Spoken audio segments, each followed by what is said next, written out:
There are a lot of games that elicit emotional reactions, strong emotional reactions, whether it be the kind of calm, the inner calm you get, like that all is right with the world that you might get from playing a Euro, puts everything in order and kind of it makes you feel okay, or the sort of panic paranoia that you get from Battlestar Galactica, or what the Dutch call gezellig, that kind of feeling that you get from a good party game, like maybe Dixit.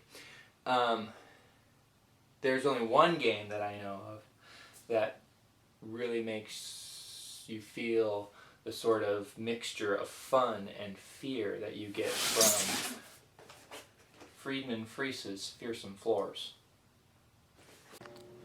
So kind of the main idea behind Fearsome Floors is that you have a group of tourists, foreigners, who are trying to get across these really scary floor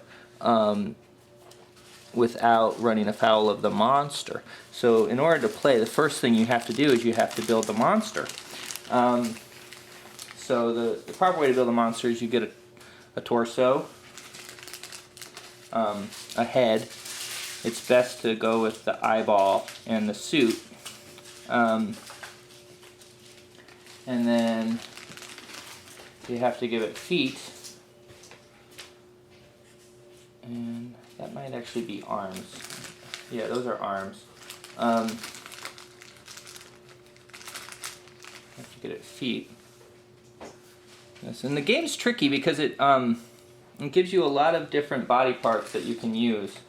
There are really only certain ones that make for a really scary monster. And so you want to have the eyeball, the suit, the gloppy feet, because the monster suit is full of this molten flesh.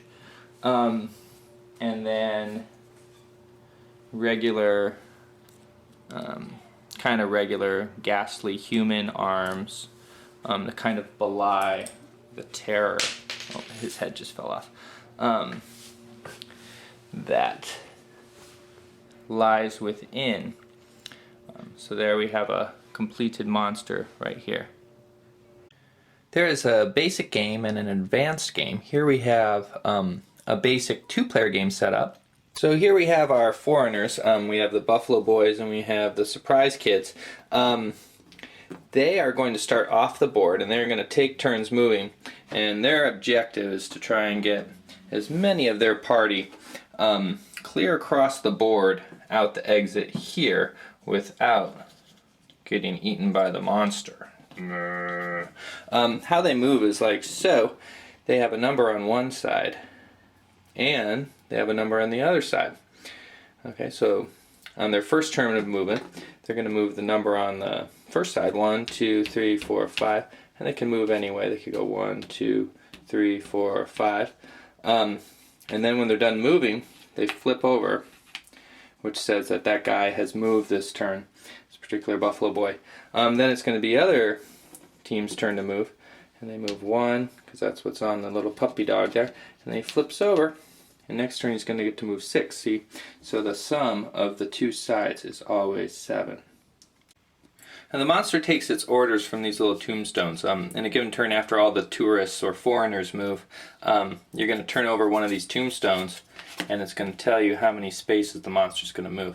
Now, how the monster moves is he looks to both sides, left, right. You don't actually have to turn him to look. You can just kind of assume he's looking both ways, and then he moves forward a space. Then he looks both ways, moves forward a space, and he'll do that number of times. Now here's the thing, if he sees someone, like right there, he's going to look both ways. He's not going to look behind him, because the monster doesn't think to do that. If he sees someone, he's going to turn towards them and start moving that way. And that's frightening. Because of how the monster moves, and because of how the characters move, there's actually quite a bit of strategy in this game.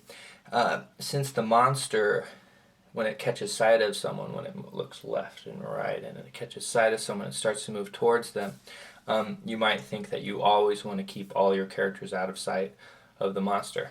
However, if you do that, you're going to find that the other player who has a different idea, that perhaps they'll lure the monster towards them only to have the monster get the opponent is probably going to get you eaten. Here's a very simple example of what I was just talking about. So it's the monster's move, and we'll say he's going to move 5. How that even works? Okay, good. So the monster's going to move 1. He's going to look left and right, and he sees this buffalo boy right down here. So he's going to go 2, look left and right. Sees no one except the buffalo boy, so he goes again 3, look left and right. He still sees this buffalo boy, but he sees little Jimmy here, who's even closer, and so he's going to turn and go 4 and 5, and little Jimmy, just like in every game I've played with little Jimmy, he got eaten up. So I've actually played this game with my wife, so we're going to go talk to her with the camera and see what she has to say about it. Well, I'd like to tell you about Fearsome Floors. My husband did get me to play Fearsome Floors with him the other evening, and I have to say I quite enjoyed myself. He told me, one of the things he told me before we played the game is that at different points he or one would feel frightened, and I will corroborate that that did in fact happen. There were times when the robot mummy dude monster was on a rampage, and it gave me a sure shiver. So it's really scary. I thought a lot about Halloween. Definitely should be played at night. I told Joe that must be played at night when it's dark. I really like the pieces. I thought the pieces were cute, creepy and cute, and it's a very pretty game. I think that the mechanic of the monster moving 20 spaces or killing 2 people was a good example of a mechanic that made the game really much better. I also shared this with Joe already. So